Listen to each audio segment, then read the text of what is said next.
दोस्तों, yes bank की बात करें तो यहाँ पे काफ़ी ज़बरदस्त गुड न्यूज़ निकल के आ रही है।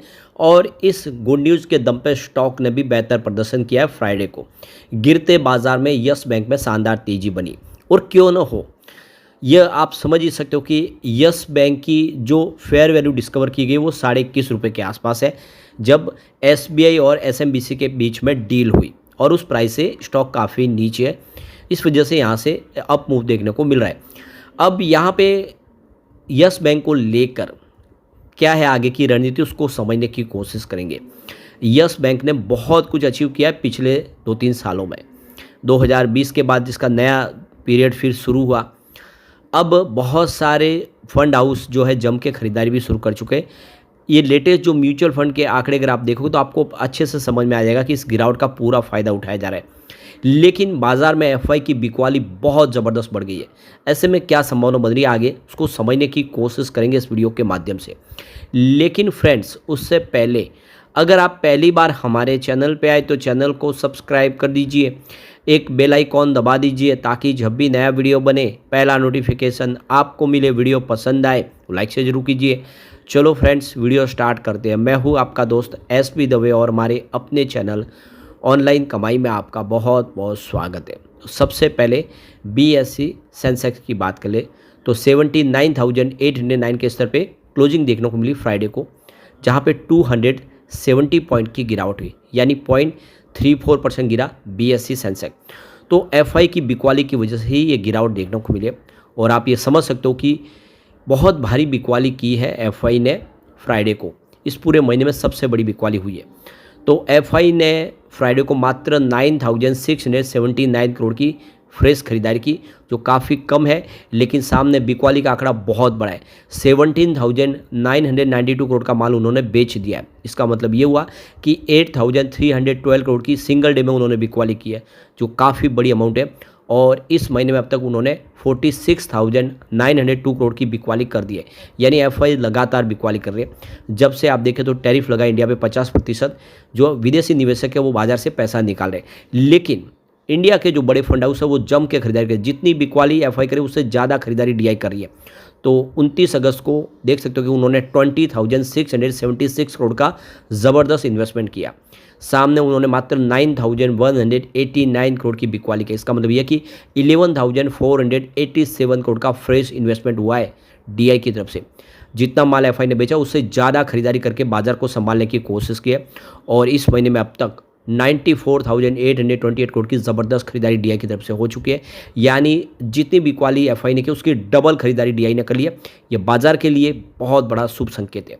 अब बात करें निफ्टी बैंक की तो 53,655 के स्तर पे क्लोजिंग थी, जहाँ पे 0.31% की हमें गिरावट देखने को मिली। और निफ्टी प्राइवेट बैंक की बात करें तो 26,058 के स्तर पे क्लोजिंग देखने को मिली, जहाँ पे 0.061% की गिरावट थी, यानी निफ्टी बैंक में गिरावट ज़्यादा थी निफ्टी प्राइवेट बैंक के मुकाबले। लेकिन यस बैंक ने ज़बरदस्त प्रदर्शन किया। 19.14 पर क्लोजिंग देखने को मिली, जहाँ पे 2.46% की शानदार तेजी थी।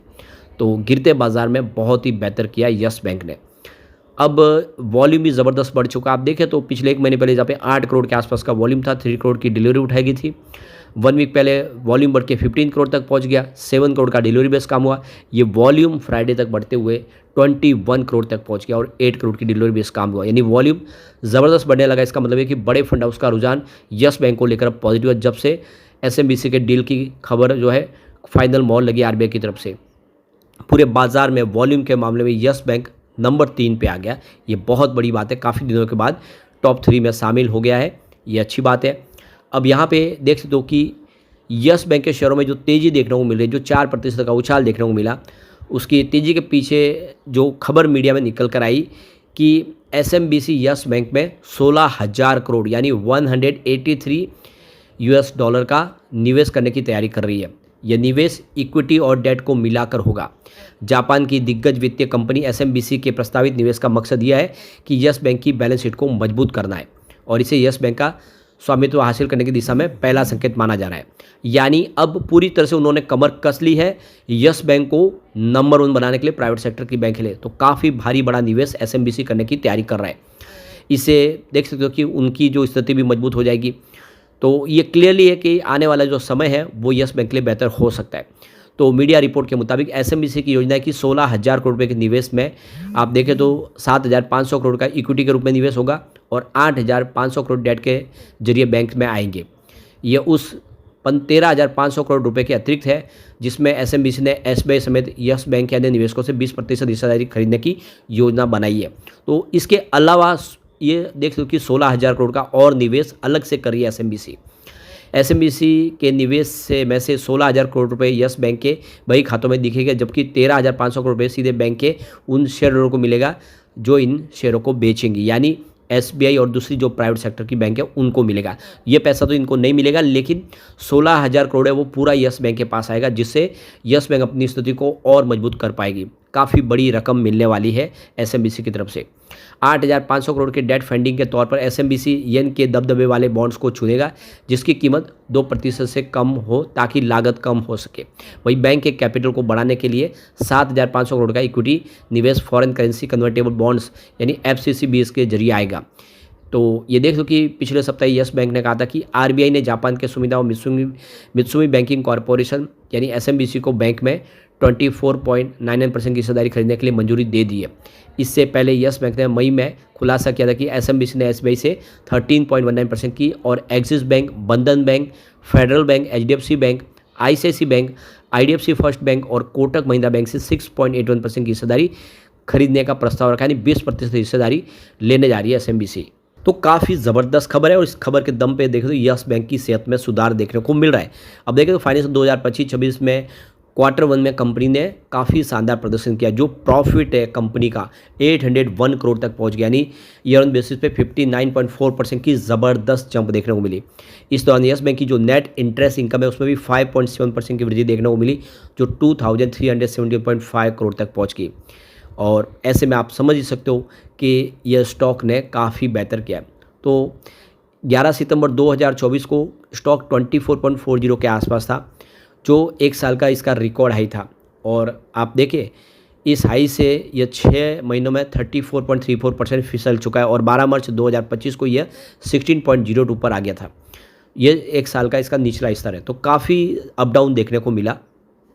तो इसके लिए भी प्लस पॉइंट क्या और इसके माइनस पॉइंट क्या उसको भी देखें। तो जो इसके लिए आप देखें, इसकी जो प्लस पॉइंट में आपको सुमिदा और मित्सुमी बैंकिंग कॉरपोरेशन इसमें जो बड़ी हिस्सेदारी खरीदने जा रही है 24.99% की स्टेक, ये इसके एक बड़ा प्लस पॉइंट है। एक बड़ा अनुभवी निवेशक इसके साथ जुड़ रहा है, ग्लोबल मार्केट का बहुत सारा अनुभव। इसका मतलब विश्व के बहुत सारे देशों में अब यस बैंक की ब्रांच खोलना आसान हो जाएगा और तेज़ी से अपने बिजनेस को इंडिया के अलावा भी कंपनी फैला पाएगी। तो एक बहुत बड़ा इसके लिए प्लस पॉइंट होगा। सेकेंड यहाँ पे कि प्रिपेयरिंग फॉर टर्न अराउंड, जिसमें यस बैंक अब देखिए कि फ़ी बेस इनकम बढ़ाने की तरफ कोशिश कर रही है।